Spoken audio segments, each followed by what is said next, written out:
Hello everybody. बात करते हैं करंट की एक और इम्पोर्टेंट न्यूज़ की। भारतीय सेना को 30,000 करोड़ वाला एक नया एयर डिफेंस सिस्टम मिलेगा। पाक के लिए यह एक बुरी खबर है।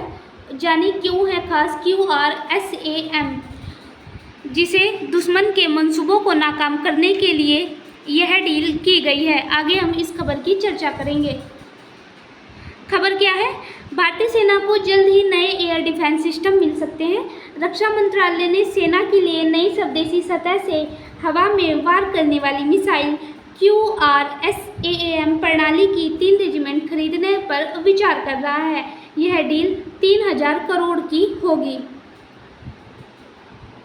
रक्षा मंत्रालय के मुताबिक भारतीय सेना को 30,000 करोड़ वाला quick reaction surface to air missile system मिलेगा। अधिकारियों ने कहा कि रक्षा मंत्रालय देश के पश्चिमी और जो उत्तरी बॉर्डर पर है उन पर तैनाती के लिए QRSAM की 3 और रेजिमेंट खरीदने के प्रस्ताव पर विचार कर रहा है। रक्षा मंत्री राजनाथ सिंह की अगुवाई वाली रक्षा परिषद इस महीने के आखिर तक जो अत्यधिक मोबाइल QRSAM सिस्टम के लिए जो आवश्यक स्वीकृति है उस पर विचार करेगी, जिसे 25 से 30 किलोमीटर तक जो यह मिसाइल QRSAM है, यह 25 से 30 किलोमीटर तक की दूरी पर दुश्मन के लड़ाकू विमानों, हेलीकॉप्टरों और ड्रोन को रोकने के लिए डिजाइन की गई है। 3,000 करोड़ की होगी डील। ऑपरेशन सिंदूर के बाद लिया गया यह फैसला। रक्षा मंत्रालय जल्द ही इस मिसाइल सिस्टम की 3,000 करोड़ रुपए की डील को मंजूरी देगा। यह निर्णय इंडियन एयर डिफेंस सिस्टम को और अन्य मजबूत करने के लिए लिया गया है। भारत की जो मौजूदा बहुस्तरीय वायु रक्षा है और जो नेटवर्क की तरफ से ऑपरेशन जो अभी सिंदूर हुआ है, ऑपरेशन सिंदूर, उसके बाद जो तुर्की मूल के जो ड्रोन और चीनी मिसाइलें पाकिस्तान की तरफ से जो लॉन्च की गई, उनकी तरंगों को जो है उनकी जो मिसाइल है और उनकी तरंगों को जो है नष्ट करने में इसने महत्वपूर्ण भूमिका निभाई है।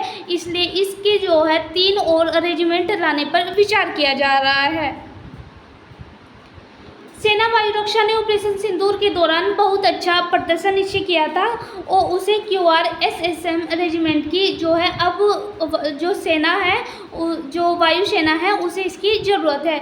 इसलिए यह धीरे धीरे स्वदेशी आकाश प्रणाली की रेजिमेंटों को भी इसमें शामिल कर रहा है। DRDO और सेना ने 4 सालों में कई हवाई लक्ष्यों के खिलाफ QRSAM और जो सिस्टम है वो लॉन्च किया है।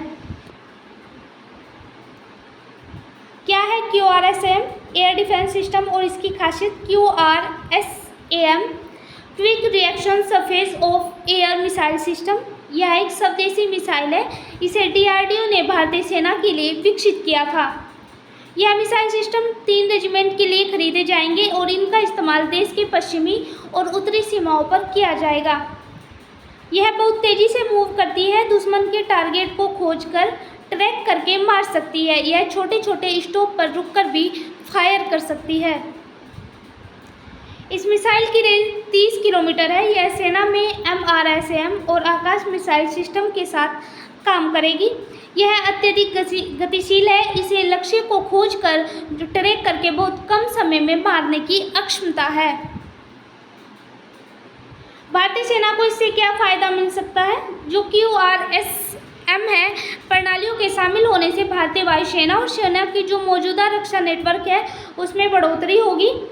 यह तकनीक जो है वो ऑटोमेटिक फायरिंग कर सकती है, जो बहुत ही तेज़ और सटीक और जानलेवा हो सकती है। इसे किसी भी प्लेटफॉर्म से लॉन्च किया जा सकता है, चाहे वो ट्रक हो या फिर बंकर या फिर मोबाइल यूनिट। अब बात करते हैं भारतीय वायुसेना है, जो रक्षा प्रणालियां हैं सेना के द्वारा जो प्रयोग की जाती है। सबसे पहले बात करते हैं लंबी दूरी वाली वायु रक्षा प्रणाली की। बैलिस्टिक मिसाइल, जो बैलिस्टिक मिसाइल है यह एक बहुस्तरीय पहल है, जिसे उच्च और निम्न दोनों ऊंचाइयों पर आने वाली जो दुश्मनों के द्वारा भेजी जाने वाली बैलिस्टिक मिसाइल है उसे रोकने के लिए यह विकसित की गई है। इसमें 2 प्रमुख इंटरसेप्टर सिस्टम भी शामिल है। अब है पृथ्वी वायु रक्षा मिसाइल।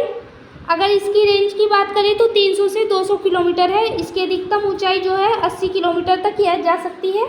गति है 5 Mach plus. Radar LRDR 600 kilometre पर 200 लक्ष्यों पर यह नज़र रख सकती है। इसका पहला परीक्षण 2006 में किया गया था। उन्नत वायु रक्षा मिसाइल, रेंज 150 से 200 किलोमीटर। इसकी जो अधिकतम ऊंचाई है वो 30 किलोमीटर है। और अगर इसकी गति की बात करें तो 4.5 मैक। यह जो परत को भेदने वाले जो मिसाइल है उनके जो है उन पैड परत को भेदने वाले जो मिसाइल है उन्हें उन लक्ष्यों को यह रोक सकती है। मध्यम और छोटी दूरी की मिसाइल, अब उन प्रणालियों की बात करते हैं हम। सबसे पहले है आकाश वायु रक्षा प्रणाली। इसकी रेंज की बात करें तो 45 किलोमीटर, गति 3.5 मैक। यह जो है वारहेड है जो इसका ये 30 किलोग्राम HE विखंडन है। प्लेटफॉर्म की बात करें तो T-72 BMP 2 और यह टाटा ट्रक से भी जो है लॉन्च की जा सकती है। तैनाती जो है इस वक्त जो है 8 जो है भारतीय वायुसेना स्क्वाड्रन और 2 सेना रेजिमेंटों में यह शामिल है। अब है पराग 8 LR SAM MR SAM। इसकी रेंज की बात करें तो 0.5 किलोमीटर, ऊंचाई 16 किलोमीटर, गति 2 मैक। संचालक सेना, वायुसेना और नौसेना में यह इस वक्त तैनात है। इसकी तैनात जो है जो नौसेना है, वायुसेना है, वह इस वक्त इसका प्रयोग कर रही है। अगर इसकी तैनाती की बात करें तो चीन के विरुद्ध लद्दाख में इसे तैनात किया गया है। तो जो ये स्वदेशी जो मिसाइल है QRSM, इसकी जो रेजिमेंट में बढ़ोतरी की बात की जा रही है, ये पाकिस्तान के लिए भी एक जो है डर जो है खतरा पैदा कर सकती है, डर पैदा कर सकती है। क्योंकि अभी हाल ही में हमने देखा ऑपरेशन सिंदूर के समय ऐसे हमारे पास बहुत से ऐसे एयर डिफेंस सिस्टम रहे हैं जैसे S-400, जिन्होंने कई मिसाइल जो पाकिस्तान के ड्रोन्स थे, मिसाइल थे, उन्हें मार गिराया था। और जो ये QRSM है, इसका जो एक और रेजिमेंट थी इसने तरंगों को कनेक्ट करके उन्हें भी मार गिराने का कार्य किया था। तो अब जो है भारतीय जो सेना है उसकी जो है रक्षा प्रणालियों को बढ़ाने के लिए इसकी अन्य रेजिमेंट जो इसकी अन्य रेजिमेंट है उसे बढ़ाने की इस वक्त बात चल रही है। तो ये आज की हमारी करंट की न्यूज़ थी। Thank you so much.